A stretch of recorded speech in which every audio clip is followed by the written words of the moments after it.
আসসালামু আলাইকুম। আমি মোহাম্মদ মেসিরউদ্দিন, সহকারী অধ্যাপক, তথ্য যোগাযোগ প্রযুক্তি, Lions school and college, Rangpur. প্রিয় শিক্ষার্থী, সারা পৃথিবীব্যাপী মরণ ভাইরাস করোনার যে প্রাদুর্ভাব, এ থেকে বাংলাদেশও এর আওতাধীন। সুতরাং আমাদের এই অনলাইন ক্লাস তোমরা নিশ্চয়ই সবাই ভালো আছো, বাসায় আছো, নিরাপদে আছো। আজকে আমাদের যে ক্লাসটি আমরা পরিচালনা করব সেটা হলো ডেটা কমিউনিকেশন মাধ্যম। ডেটা কমিউনিকেশন মাধ্যম বলতে আমরা বুঝি যার মাধ্যমে ডেটা এক স্থান থেকে অন্য স্থানে স্থানান্তরিত হয়। তো ডেটা কমিউনিকেশন সাধারণত দুইটি মাধ্যমে হয়। একটি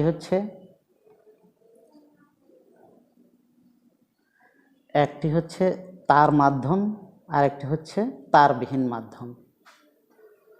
তো এই অধ্যায় থেকে আমরা যা শিখব সেটি হলো বিভিন্ন ধরনের কেবল এবং তার, যেমন coaxial cable, twisted pair cable, fibre optic cable সম্পর্কে জানব। ওয়্যারলেস কমিউনিকেশন মাধ্যম যেমন রেডিও ওয়েভ, মাইক্রোওয়েভ, ইনফ্রারেড এর ধারণা লাভ করব। প্রথমে আসি ডেটা কমিউনিকেশন মাধ্যম। ডেটা কমিউনিকেশন মাধ্যম হলো দুই প্রকার, যথা তার মাধ্যম, কেবল, তার, টেলিফোন, ফাইবার অপটিক কেবল ইত্যাদি। তারবিহীন মাধ্যম হলো বেতার তরঙ্গ, মাইক্রোওয়েভ, ইনফ্রারেড ইত্যাদি। কেবল বা তার মাধ্যম। কেবল বা তার মাধ্যম হলো বহুল ব্যবহৃত কেবলগুলো হলো কোয়াক্সিয়াল কেবল, টুইস্টেড পেয়ার কেবল, আছে অপটিক্যাল ফাইবার কেবল বা ফাইবার অপটিক কেবল। কোয়াক্সিয়াল কেবল আমরা জানি যে সমস্ত তারই তামার তৈরি। কোয়াক্সিয়াল কেবলের একটি ডেটা ট্রান্সমিশন রেট 200 Mbps পর্যন্ত হতে পারে এবং ট্রান্সমিশন লস অপেক্ষাকৃত কম। কোয়াক্সিয়াল কেবল আবার হলো দুই প্রকার, একটা হলো থিন নেট আর একটা হচ্ছে থিক নেট।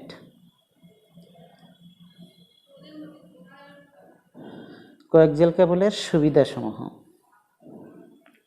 ইউটিপি বা এসটিপি কেবলের তুলনায় সিগন্যাল অ্যাটেনিউয়েশন পরিমাণ কম, ডেটা স্থানান্তর গতি বেশি হয়, টুইস্টেড পেয়ার কেবলের চাইতে অধিক দূরত্বে তথ্য পাঠানো যায়, ট্রান্সমিশন লস অপেক্ষাকৃত কম, কেবল টিভি নেটওয়ার্কে বেশি ব্যবহৃত হয়, ফাইবার অপটিক কেবলের তুলনায় দামে অনেক সস্তা।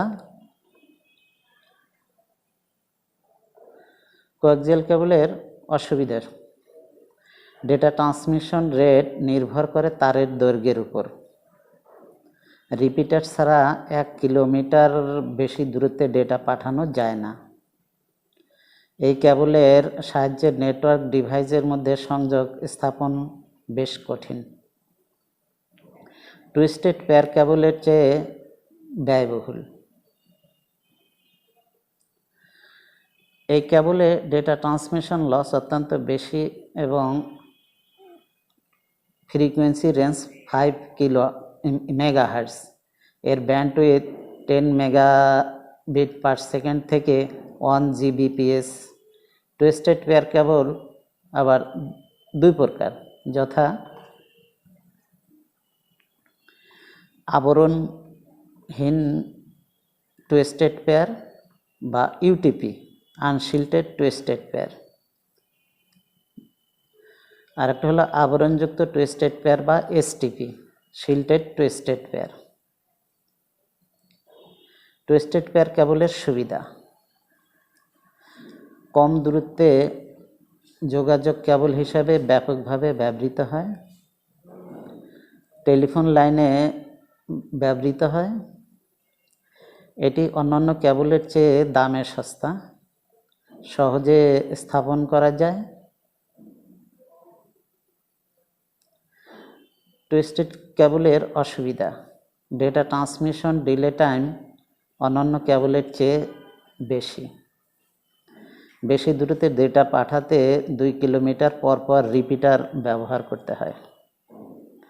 ট্রান্সমিশন লসও অপেক্ষাকৃত বেশি। ফাইবার অপটিক কেবল: ফাইবার অপটিক কেবল হলো আলোকরশ্মি পরিবাহী স্বচ্ছ তার, যা সিলিকা এবং মাল্টি কম্পোনেন্ট কাঁচ দিয়ে তৈরি। এটি 1 Gbps বা তার বেশি রেটে ডেটা পাঠাতে পারে।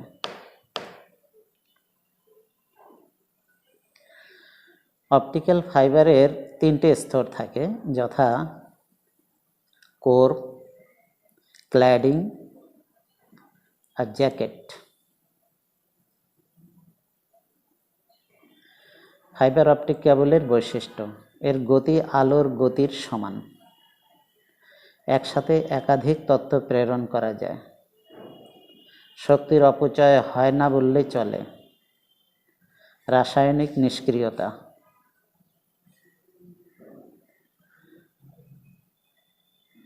ফাইবার অপটিক কেবলের সুবিধা: ডেটা ট্রান্সমিশন হার 100 Mbps থেকে 2 Gbps, নেটওয়ার্ক ব্যাকবোন হিসেবে ব্যবহার করা যায়, ডেটা সিগন্যাল পরিবর্তন হয় না, এমনকি মানের অবনতি ঘটে না, পরিবেশের তাপ চাপ দ্বারা ডেটা আদান প্রদান বাধাগ্রস্ত হয় না, আকারে ছোট এবং ওজন অত্যন্ত কম,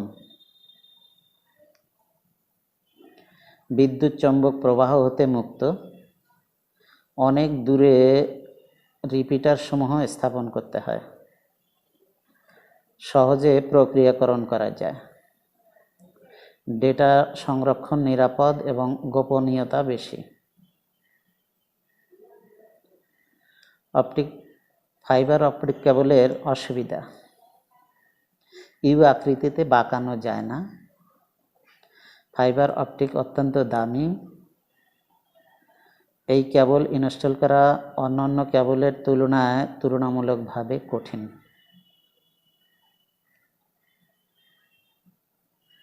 ওয়্যারলেস কমিউনিকেশন মাধ্যম: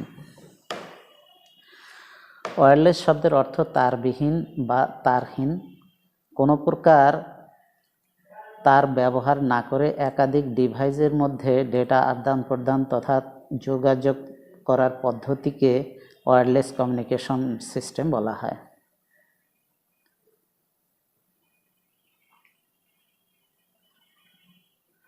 যেমন রেডিও ওয়েভ 10 কিলোহার্টজ থেকে 1 গিগাহার্টজের মধ্যে সীমিত তড়িৎ চুম্বকীয় তরঙ্গ, ইলেকট্রোম্যাগনেটিক স্পেকট্রামকে বলা হয় রেডিও ওয়েভ। রেডিও ওয়েভ হলো এক ধরনের ওয়্যারলেস ট্রান্সমিশন মিডিয়া, যা রেডিও ফ্রিকোয়েন্সি সিগন্যাল মাধ্যমে ডেটা ট্রান্সমিশন করে থাকে।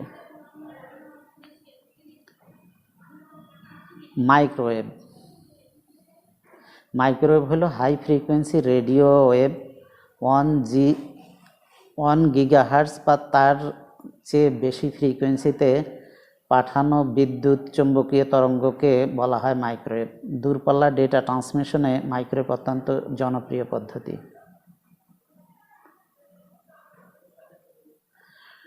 মাইক্রোওয়েভ আবার দুই প্রকার, একটা হলো টেরেস্ট্রিয়াল মাইক্রোওয়েভ। এই প্রযুক্তি ভূপৃষ্ঠে ট্রান্সমিশন এবং রিসিভার বসানো হয়, এতে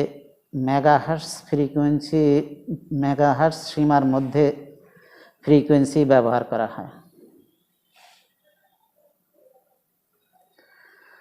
স্যাটেলাইট মাইক্রোওয়েভ: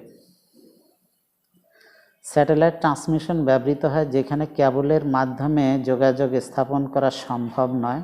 স্যাটেলাইটের ট্রান্সমিটার, রিসিভার, শক্তিশালী receiver transmitter, antenna, VSAT, very small aperture terminal, solar power থাকতে হয়।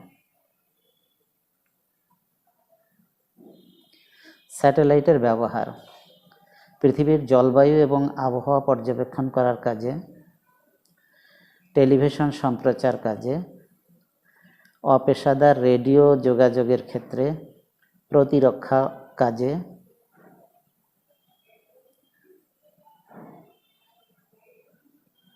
ইন্টারনেট যোগাযোগের ক্ষেত্রে, বিভিন্ন প্রতিষ্ঠানের আভ্যন্তরীণ যোগাযোগের ক্ষেত্রে, দূরের গ্রহ, গ্যালাক্সি এবং মহাশূন্যের বিভিন্ন বিষয় পর্যবেক্ষণ কাজে, গ্লোবাল পজিশনিং সিস্টেমের মতো বিভিন্ন অবস্থান নির্ণয় কাজে।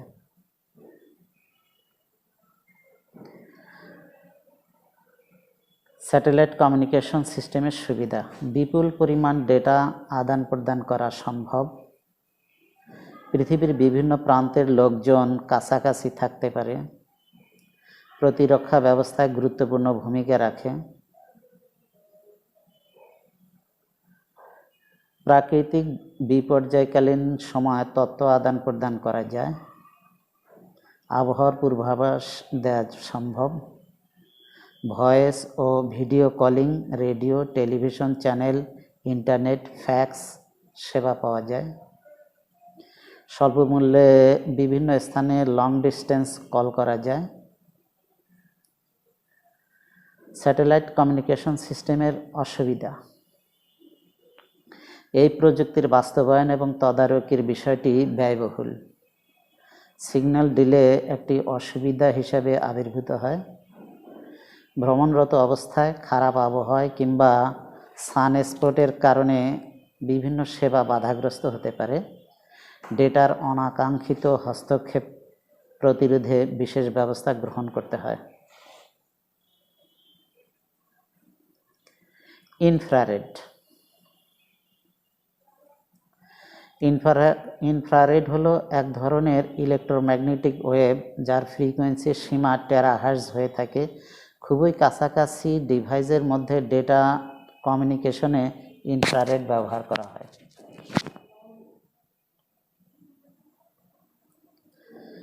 পার্ট মূল্যায়ন: ডেটা ট্রান্সমিশন বা স্থানান্তরিত হওয়ার বিষয়টি বিভিন্ন ধরনের ডেটা কমিউনিকেশন মাধ্যমের উপর নির্ভরশীল। পর্যালোচনা করো। বাড়ির কাজ: কোয়াক্সিয়াল কেবলের সুবিধা এবং অসুবিধা লিখো। টুইস্টেড পেয়ার কেবল এবং ইউটিপি এসটিপি সম্পর্কে লিখো। কোয়াক্সিয়াল কেবলের গঠন ও প্রকারভেদ বর্ণনা করো। টুইস্টেড পেয়ার কেবলের গঠন বর্ণনা করো। ফাইবার অপটিক কেবলের গঠন ও প্রকারভেদ বর্ণনা করো। ফাইবার অপটিক কেবলের সুবিধা অসুবিধাসমূহ লিখো। ধন্যবাদ সবাইকে। প্রিয় ছাত্রছাত্রীরা, তোমরা নিরাপদে থাকো, বাসায় থাকো, ভালো থাকো, এই কামনা করে সবাইকে শুভেচ্ছা।